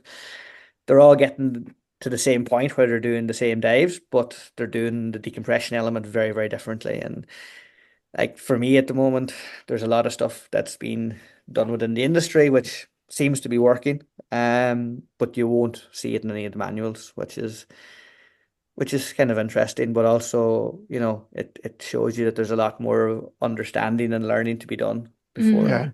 Will even. James Cameron's theory of filling your lungs with a certain Like, substance and then go diving, well, maybe that will come a reality I from think the it's been tried. film I think some of Abyss. I think some of the commercial diving companies have tried it already. So what? Have they? I think so. Yeah, I think the helium's been or the hydrogen's been used a lot, or has been tested a good bit in the commercial world, and I think the liquid. I don't know the exact liquid they're using, but I think it has been tested at some point. And I don't think it's completely fictional. But That must be it's not. weird feeling because that must make you feel like you're drowning. I couldn't imagine that now. I think myself, I can't see myself going down the route of hydrogen or anything too exotic in the near future, at least now. The guy, the guy who I reached out to, I'm going to spell his name because I've got no, come from Macedonia. And we are hoping to have him on at some stage. Ljubomir. That's his first name. I got no idea how you pronounce that. And then Gligorov. By any chance he is listening to this, I do apologize. I've got no chance to pronounce that name, but that's the guy. So be good to get him on and hear why and how, really. Yeah. Yeah, I think as well, if you talk to someone like the guys, the wet mules, out in Australia, uh, Mm. Okay. they've done a lot of test diving there with Dr. Simon Mitchell down in Australia. So they've Yeah. done a lot of kind of um yeah, like scientifically tested dives on it. So Hmm. they seem to be the most established group that are using that technology or that system. But Okay. again, it like anything, it's learning it is the difficult part, I would say, and then figuring out Yeah. is a sustainable way of doing things. So like Mm. again, probably like you said, no more than people that when they started using helium at the start, it was kind of, you know, make it up as you go along to a point, and getting information from the commercial world. So the commercial diving world has that information. It's just trying to get Yeah. that information safely out or safely into your own diving is the challenge. But um, for me, I think like the hydrogen dives, maybe if you're going beyond 200 meters, probably that's where you're looking at it becoming a reality. But for me, I suppose I can't imagine too many 200 meter dives that I want to do. So What's the deepest you've been? 165 would have been the deepest I would have done on the Empress of Britain off Donegal. Wow. It's a long way down. Long way down, and And even how many hours did that to then take to come back? dive itself's about 5 hours, something like that. About 5 hours, so about 20 minutes on the bottom, and then about 5 hours Coming back. coming Wow. fully up. But most of your time is at 6 meters, so What was it like dropping down to that sort of, how far did you to do that? So 165 meters. How far did you do it in one drop or did you no, drop I dead just want, no, down? I just want like so you're sort of like the Empress. You have it's the same as any other deep wreck dive we're going to do. You'll have a shot line from the surface all the way to the wreck. Yeah. So you'll travel down the shot line. Generally we have a lazy line tied on at about 60 meters that we'll use on the way back up. So we'll tie a tally or a tag that Yeah. tells us that we're all gone beyond that point, and then you just scooter all the way down. So it's just a long way down at that point. It's Thank goodness for scooters. Yeah. So yeah, do you always use a scooter for those kind of depths, kind of 100 plus? yeah, kind of 120 meters plus. You generally use a scooter because it's such a long way down. So it's a long fin all the way down if you're trying to. That must save on your air as well. More time, I think, than Yeah. Mm. than the gas side of things, because with the readers, we're not really too worried about No. air consumption or what. No, we have a decent range there, but what we're really concerned about is that for every minute we're descending, that's a minute bottom time. Mm. So if you can get to the bottom in, you say, 7, 8 minutes as opposed to 12, 15 minutes, you get a lot more time on the wreck. Yeah. 'Cause Yeah. you might only have 20 minutes total bottom time. So if you're able to get down there in 6 as opposed to 10, them extra couple of minutes are That's valuable. quite a rapid to drop that far that quick. That's still quite quick. With Really quick. equalization, does that? Yeah. Once you get below about 40, 50 meters, there's not much. I wouldn't say no equalization, but you're not equalizing as much. So again, it's the first 30 meters, Mm.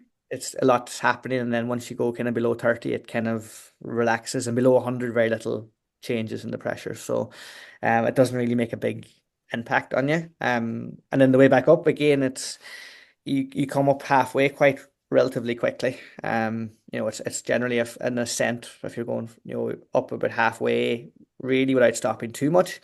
And then, like, no matter what the dive is, no matter how deep or how long it is, like your average depth will be 12 meters. So half your dive is deeper than 12, half your dive is shallower than 12. That doesn't matter how long it is or Mm. how deep it is. So if you take a 100-meter dive and you're going to be in the water for 4 hours, you're going to be at 12 meters, it'll be 2 hours into the dive, you'll be back at 12 meters. And then from that point to the surface is going to take you half the same time again. So if it's taking you 2 hours to get back to 12 meters, it's going to take you 2 more hours to go from 12 to the surface, the surface is very close to that point. You can see So, it very clearly, but so you're not. how you keeping yourself motivated as you're spending all that time underwater? Because some people, they take all sorts of things down, don't they? Oh, I've Books, seen, Kindles. yeah, I've seen books, or a couple of friends have used books, and guys use iPads and some audio kind of devices. Um, What a I great test for them. Exactly, yeah. But I think the audio devices keep breaking, so I find myself now that there's nothing worse than not thinking you're going to You have should something. complain. They all go out of business eventually, from my experience. So, but yeah, like for me, I think it just time passes quite quickly. So some days if you're doing 20 minutes deco, it can feel like forever, and then another day you're doing 100 minutes deco, and it goes by really quickly. It helps when there's people around. So if you're in a Yeah, I big group, bet. if you're in a big group, sometimes that can be there'll always be the odd character within the group that you're diving with that will keep you entertained on the Mr. deco. Bishop.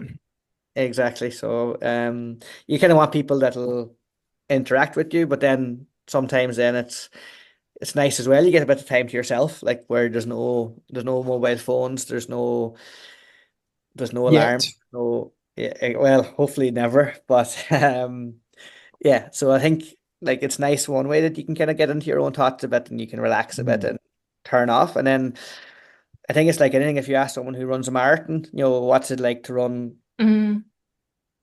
It's all for, mental.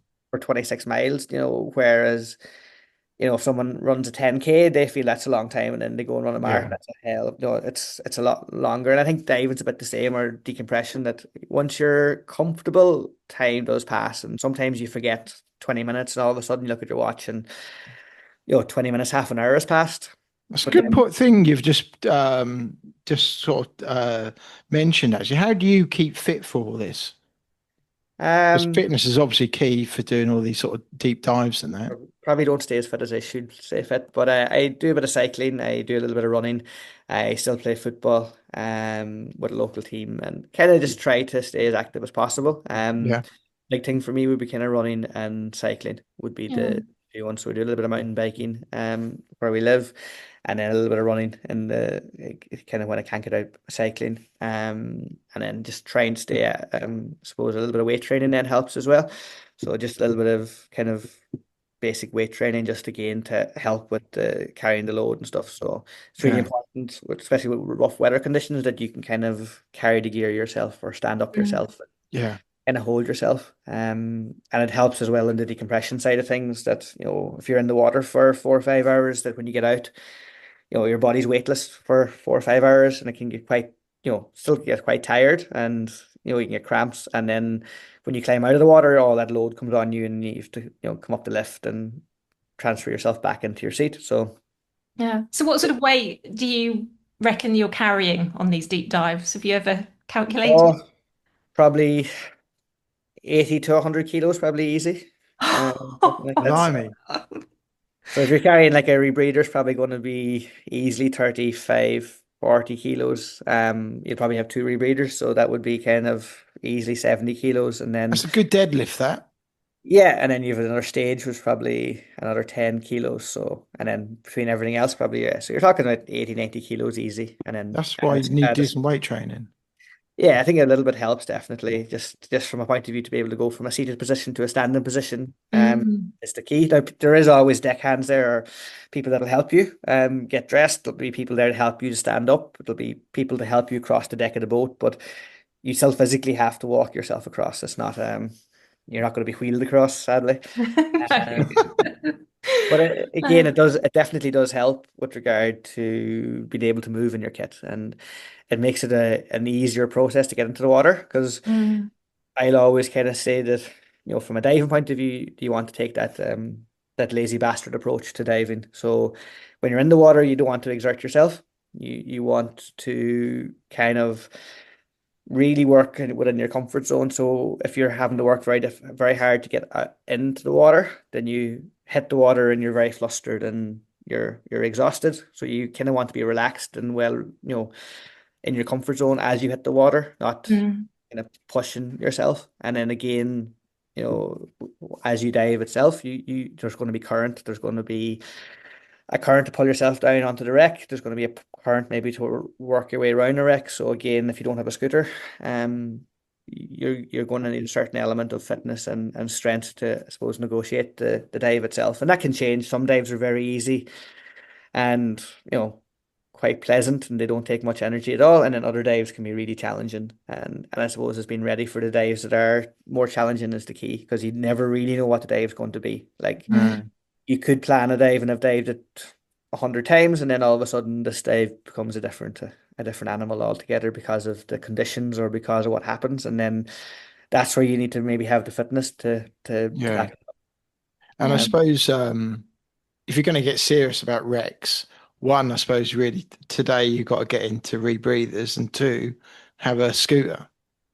Yeah, more and more. I think the rebreather is the big tool. I think the rebreather definitely opens up a lot of potential for wreck diving for people, especially deep wreck diving below, say, 40 meters. And then scooters are a really useful tool for a lot of diving we would do. So I don't think they're 100% necessary, but they're definitely Yeah. a massive advantage to have that as a one of your options for a particular dive, which is great. And And the did deep, you yeah. did you say you're on Liberty rebreathers? Yeah, so I teach Liberty and the JJ are the two main ones. I teach Liberty, JJ, and AP rebreathers, but myself at the moment I'm mostly diving JJ, and then my bailout rebreather would be a Liberty. So I have a JJ back mounted, and then standard JJ, and then I have a Liberty as a side mount. That's kind of my backup. So Okay. Mm. Yeah, amazing. Yeah, and so the wreck diving, and then you're an instructor as well. So that's another side of your yeah, day-to-day activities. yes, so I would take groups. So a big part of the summertime would be taking groups of divers. So we take maybe between 8 and 10 divers at a time each week, and we bring them wreck diving either on the north coast of Ireland or on the south coast of Ireland. Would be the main places we would focus on. So we'll generally do 2 or 3 week long trips. So we'll have maybe a group for 7 days, and then we'll change out to a second group, and a third group maybe. So we'll do kind of a 3 week block, a couple of times in the summer. And then in the winter time, or kind of between them trips, we'll do training, and that's where the rebreathers come in. So Mm. like most technical diving instructors, you start off teaching advanced nitrox and twin set diving, stuff like that. But more and more it's becoming rebreather. Not that we teach only rebreathers, but probably 90% of what we do each year now is rebreather training. Yeah. Yeah. And do you have people coming from around the world to Um, dive and get trained with you? Yeah, so a lot from the UK because I suppose it's quite close. Mm. But we'd have like this summer we'd had lots of Americans come over. A couple of Canadians coming over. We've had in the past people coming from New Zealand, Australia, a lot coming from Europe. So we'd always have a couple from either Scandinavia or from Europe every summer as well. Mostly to dive the wrecks, in reality. So most of the divers are coming that are fully qualified. They're just here to dive the wrecks, but they're looking for kind of a local guide and local experience to kind of help with the logistics. And what we do is kind of build a group. So if you have yourself and your dive buddy, we'll try to bring a group of 8 or 10 people together to dive the wrecks, as opposed to you know you trying to jump onto a random boat with a random group. But then we would do a lot of training on the rebreather side, where people would travel from UK or Europe, or even some coming over this year from America to do some of the bailout rebreather training. So yeah, it's definitely the rebreathers, and then the shipwrecks themselves are a big draw to why people would want to come to Ireland and to kind of dive with ourselves here. Mm. Yeah. Well, we'll put the link in the show notes so people can look up your centre. Mm. Yeah, because it's Yeah. just, yeah, it sounds amazing. And it is like a gem in, the United in our part of the world, isn't it? Exactly, and I think it's probably an unknown gem Mm, to a point. Like as in, I think wreck divers, like especially UK and Irish wreck divers that are diving here, we know what we have to a point where on our doorstep, whereas generally the general public don't know what's here. But then when you go somewhere like Australia and you meet someone and go, oh, I'd love to go and dive in Malin Head and dive the shipwrecks there, you kind of realize that what you have. Because if people are traveling from the other side of the world just to dive in our waters, it's fairly special. And that's generally because the shipwrecks have so much history here. So the big difference between maybe here and a lot of other places in the world is that we have the shipwrecks, we have good visibility, but we also have a lot of historical shipwrecks. Yeah. And then we have multiple historical shipwrecks in the one area as opposed to just maybe one big shipwreck. So, there's lots of things to do when you come here, or lots of reasons to come back here multiple times. yeah, no, it's all good. Yeah. Yeah, right. Well, we'll get into our questions, I think. So Yeah. this Perfect. podcast is sponsored by Knocked at 90. I don't know whether you know the guys. Yeah, I know they're very good at fixing all my broken JJ heads when they go back. So That's yeah. them. Yeah, so they always ask anybody they're interviewing to join their team. Their main question is at the interview is, do you like pineapple on your pizza?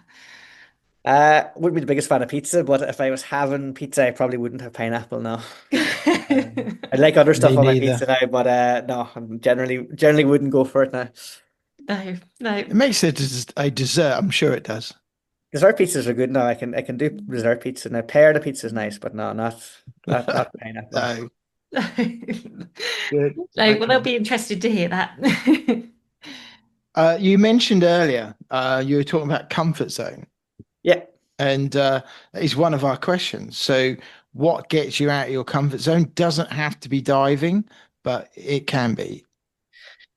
Uh, Lots of things get me out of my comfort zone. Generally when I go underwater, it's my comfort zone. Like everything kind of relaxes once I go underwater. So sometimes it's easier to be underwater than above water when it comes to a dive. Like the big pressure is to get underwater, and once you're underwater, things kind of become clear. Probably for me, the big challenges are that the in normally within decompression diving where you're doing your deco, everything's fine, it's just a matter of time. But then you think that the dive's been amazing and everything's gone good, and then as the decompression develops, things kind of maybe go a little bit sideways, and then you're trying to deal with some of the challenges of underwater incidents while you're in decompression. So them moments when you're kind of dealing with maybe an underwater incident in decompression are challenging. They don't happen very often, but when they do happen, they are challenging because you're kind of stuck there for want of a better Yeah. word, and you're dealing with mostly dealing with other people, but you're trying to kind of help them through their decompression issues.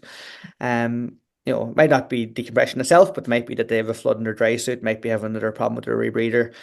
But generally, it's the you, it's normally not one thing on technical diving. It's normally a combination of three or four things all going wrong at the one time. Mhm.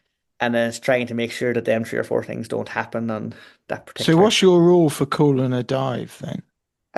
Well, for me, the typical thing of that three things, but I don't really. I'm not a big fan of that three things to call the dive because generally, for my experience, a lot of things happen on the ascent, and you're already committed at that point. So even though Mm, things have started to go wrong on the ascent, you know, then you're stuck there. So the challenge then is how do you work the problem to the point where everyone gets out safely. So a simple thing like we do drift decompression with a decompression station. So if the station gets caught in a lobster pot or gets caught some way that it doesn't drift away like it should do, then we have challenges to get ourselves, safely on maybe SMBs and drift away. But so these things can happen in diving. It's dynamic. So it's I suppose that kind of three strike rule before a dive is good. But then what happens when things start going wrong on a dive? It's very yeah. difficult to some point. Sometimes you're beyond the point of calling the dive. Yeah. And that's what gets me out of my comfort zone, I suppose, when these things happen. They don't happen very often, but not that they're probably stressful, but it's in dealing with that stress in a positive way is the key. So, and as time goes on, you suppose you get better at that. Well, it's all learning. Yeah, and I think that's the big thing for me, that I don't think any trip I've ever worked on or any trip I've ever done, I haven't learned something from it. And you Mm, always have something to take away from it. And even when things, I think you probably learn more from the bad dives than the good dives. Yeah, I'd agree with yeah, that. And I yeah. think you have to be open to the fact that, being part of a group or a team that can sit down and talk through the issues, talk through what didn't work and why it didn't work is really important. And being able to talk about it in a group scenario is important. And we don't probably do it enough in diving. Um, Mm, but I know the teams that I've been part of that have done it are definitely the teams you feel safer within. Yeah, that's a really good yeah. point. Yeah, great.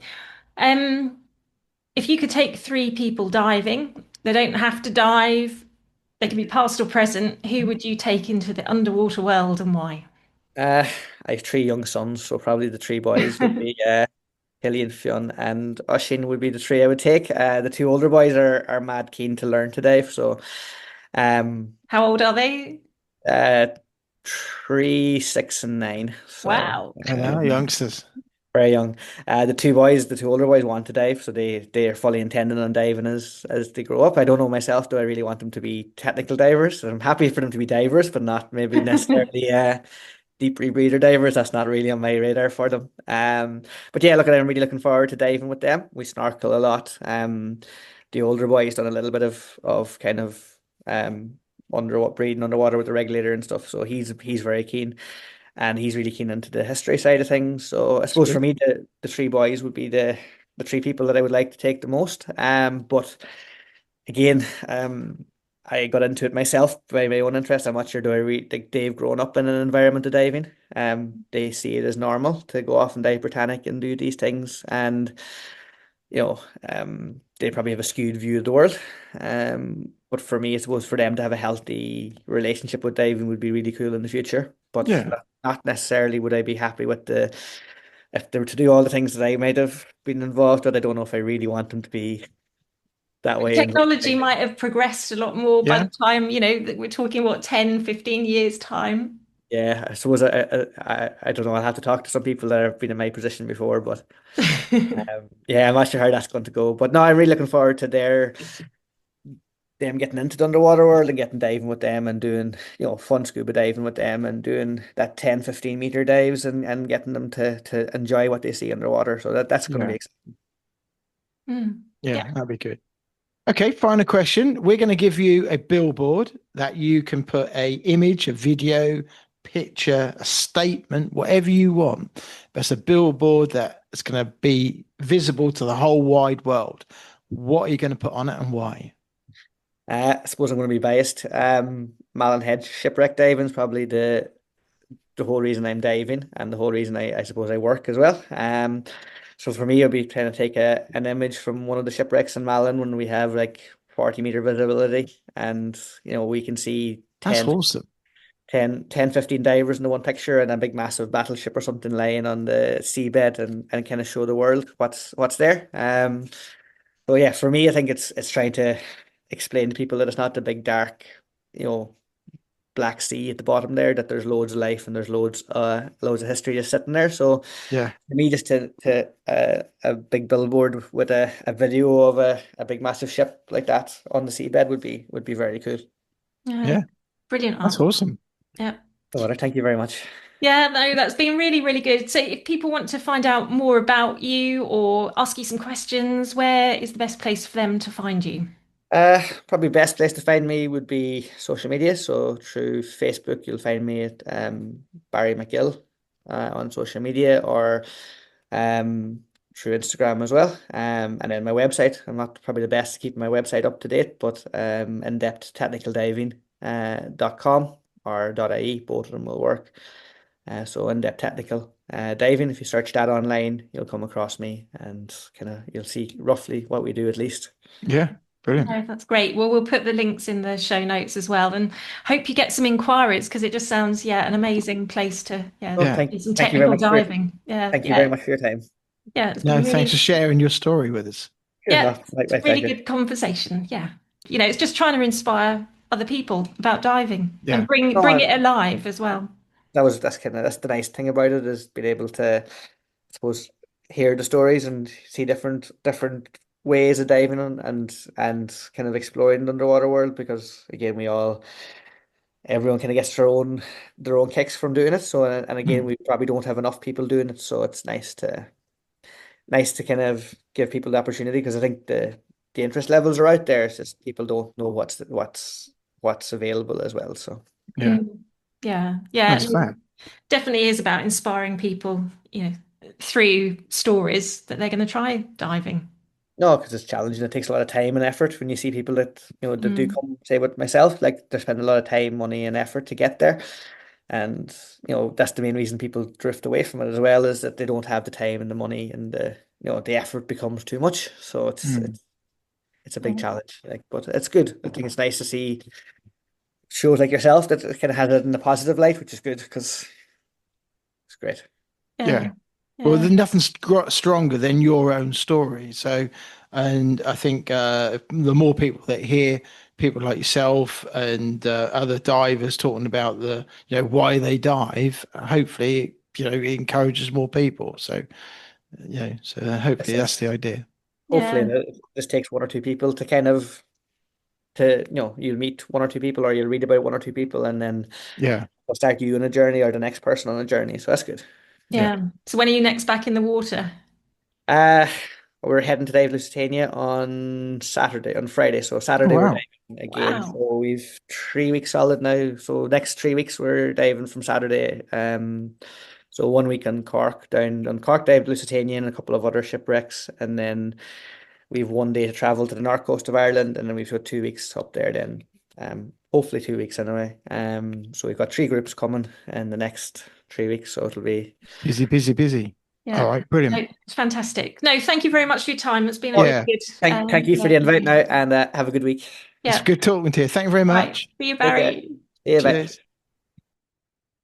Well, we want to say thank you to Barry for coming on and giving us some of his time. He's a busy man, got lots going on, lots of wrecks to go and investigate and take people around. And yeah, it's mind-boggling, isn't it? All these wrecks. And he covered so much, and we know there is good diving in Ireland off the Irish coast, but Mm. yeah, he just brought it alive. And to have great visibility like that is just 40 stunning, isn't it? meters. 40 Yeah. meters. So we've got the English Channel that's littered with shipwrecks, relatively, I suppose, shallowish, and then you've got the Irish coast. Well, Yeah. a lot of them are about 50 meters, aren't they? I think 40, Mm. 50 meters, I think is a lot of them. And do you remember when we went to the Go Dive show? Was it this year or last year? And we sat and listened to Lee Bishop talking about wrecks. And that's when he was handing out the little things that he'd found and stuff. And he showed us the map, didn't he? Which is Yeah. peppered with all these dots on, which are all wrecks, known wrecks as well. And then he just took one little piece from the south coast and blew that up and said, right, I'm going to talk about this and there'll be some questions. And it's just mind-boggling. You just think, really, it's such a waste, isn't it? Because you think all the effort and materials, loss of life, Mm. that go into building these ships all these years ago, and now just littered with it. And you think about everything that they were carrying as well. Yeah. Yeah. It is amazing. It's just and such big wrecks as well. Massive. Yeah, and the U-boats, that was really interesting. It was just hundreds of them. Yeah. And but it's really good that he links it so closely with history. It's not just a case of diving a wreck, it is that history and it I think brings you it have alive. to though, don't you? I think because I Well, think, I well, think, yeah. how can you? How I suppose you could look at them coldly as just pieces of metal, but then Mm, why would you go to all that effort if you just look at them as pieces of metal? Surely you've got to have an understanding and some element of interest of why you're diving it, why you're there, and what the history of them. yeah. Yeah. And then you look at the ratio of time that they have on a wreck, 20 minutes of a I massive think that's wreck. about. And then you think, wow, what are you? I know they're seeing lots and they've got the scooters, but 20 minutes on I don't something. think I could do it. Honestly, I don't think I could do it because, like, I'm ready for a cup of tea after 45 minents. That's a day. It's Yeah. nearly a working day you're down there. Mm, I guess it's mindset, isn't it? You've got to have that mindset to, you've got to be mentally prepared before you even jump in the water to be ready to dive, but ready for that journey back as well. Yeah, I don't think I've got it. I'm pretty sure I don't have that sort of Mm, patience inbuilt. no, so and I didn't really realize these di wreck divers had bailout rebreathers. Yeah, I think yeah, that's the first time that's we've new. kind of covered that. Yeah. It's kind of new. Well, I say new, but it's only been recently people started doing, and it does make sense, doesn't it? Because like Mm, if you are doing seriously deep dives, let's say 70 meters plus, you don't want to be coming off a rebreather and then going to open circuit to then get back. no, I know no. it's better than nothing, but it does make sense to then go on to a rebreather to then come back. Mm.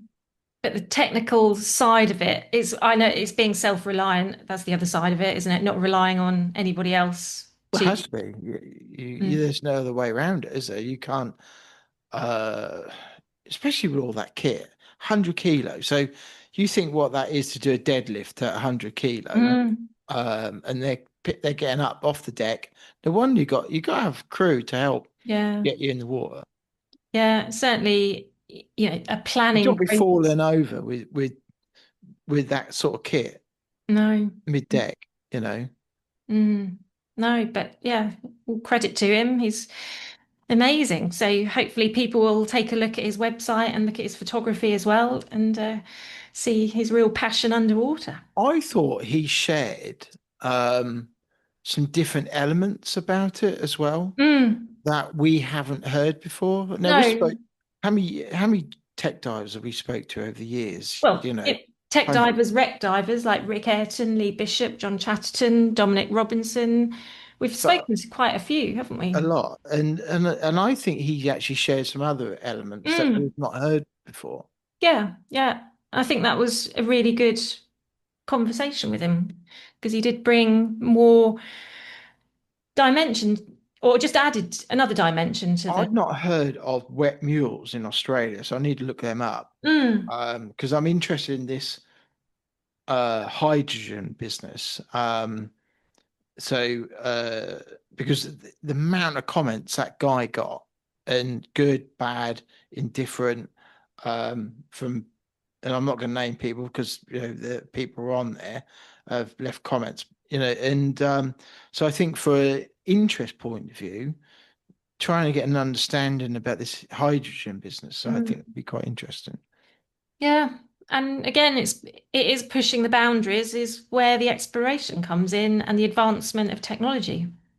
Yeah, But yeah. there are, he mentioned about dive profiles. People are not necessarily following the manuals or the go-to Well, I don't think you procedures. can. Well, this is it, and everybody is doing their different thing. But as long as they're, I guess, getting back to the But boat. when you look at some of the dive, like the US Navy did the dive tables in the 60s, so that's how many years ago was that? Nearly 60 years ago, 60 odd years ago. You look how technology has surpassed that, although that's still the cornerstone because, although we don't teach it in the PADI open waters so much now, it's kind of learning how to use that. My view is as if you've got a dive computer and you've got two dive computers, one's a backup, blah, blah, blah. You know, you're kind of learning how to use a fax machine. But I get it because they're the cornerstones. You understand that, you understand everything else that hinges on it. But modern technology has moved on from the 60s, hasn't it? Mm, And another mm. 20 years, how are us all going to move on again? Yeah, yeah, it is, and it will progress. It's not going to reach a brick wall and stop. There's always going to be people that want to push the boundaries, and that's good. Yeah. And do you know what? Through it all, who's still been here and who was there and who's still here? It's our lovely sponsors, Narked at 90, Exactly. And they were, Beyond Technical. they started out with their spanners and their toolboxes down at depth and fixing their rebreathers, didn't they? And yeah, so and listen to Barry. He knows who they are and he uses their services. Well, this is exactly that. And, it's thanks, as I've said it before, it's thanks to people like that who it makes it possible for you and I, the new divers, Honey, blah, blah, blah, whoever, can slap on a dive computer and go off for a dive. Yeah, yeah, exactly. So thank you to the people at Knocked at 90 for keeping everybody safe and diving. Yeah, there'll be a link on our show notes of where to find them. So go there and do that. So we'll say thanks to Barry. Thanks for coming on, giving us some of his time. We hope you found it interesting. Thanks to Barry as well for showing us a different element of tech diving, and it was interesting. He said as well about things he learned from cave diving has helped him in the wreck diving. If you've got any questions, fire them our way. If you disagree and you think, hey, I'm not sure that's right, let us know. Share it with the class, and we'll put them to Barry, and we'll have a discussion about it. Yeah, and if you've got any suggestions for future guests, then point them in our direction or send us a message and say who they are, and we'll reach out to them. Yeah, yeah. I think we've kind of covered everything. Yes, yeah. So all we can say is thank you for staying with us, listening, downloading, tell your friends, and yeah. Oh, yeah, absolutely. Tell your friends and leave a 5-star review. Yeah, absolutely. So again, thanks to Barry McGill, and thanks for being with us. For right now, that was the BiG Scuba Podcast.